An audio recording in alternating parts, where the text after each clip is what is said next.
Can I say something that might be hard to hear? What happened to you may not have been your fault, but your healing is now your responsibility.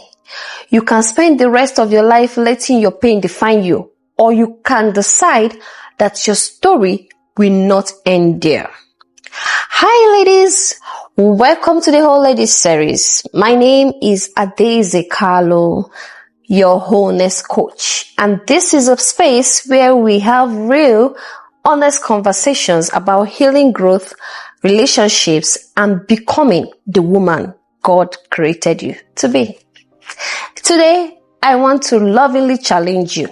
It's time to stop living like a victim. Before I go any further, let me be clear. I am not saying your pain wasn't real. Maybe you were abandoned, maybe you were rejected, maybe you were betrayed, or you experienced emotional abuse, or you suffered physical abuse. Maybe you survived sexual abuse.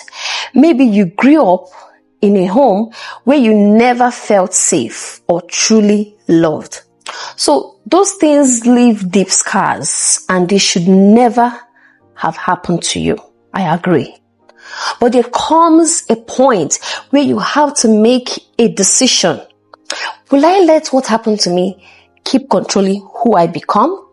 If every angry reaction, every broken relationship, every poor decision, and every missed opportunity is still being blamed on your past years later, then your past is still running your life. And it has already taken enough from you, don't you think so?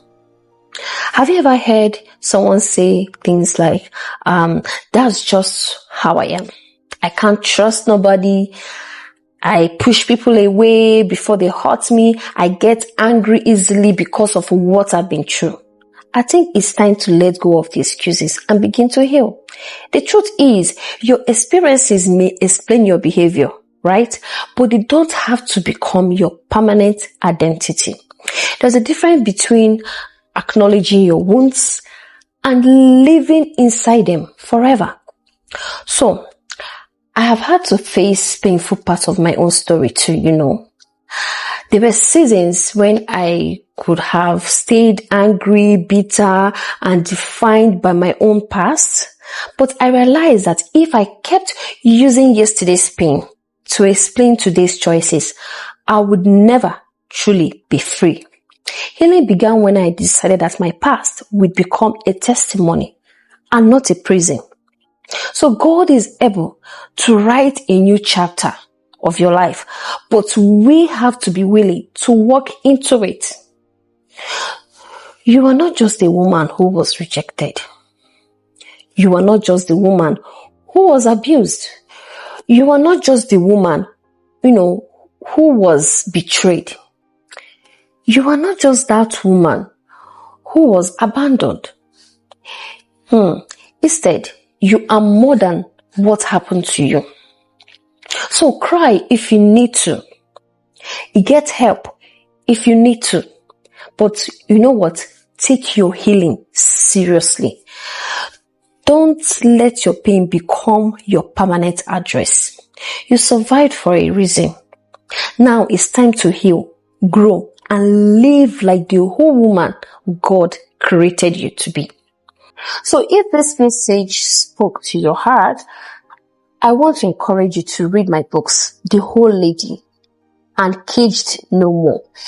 These books are honest, deeply personal, and filled with lessons on healing from trauma, breaking unhealthy cycles, discovering your identity, and embracing the freedom God has for you.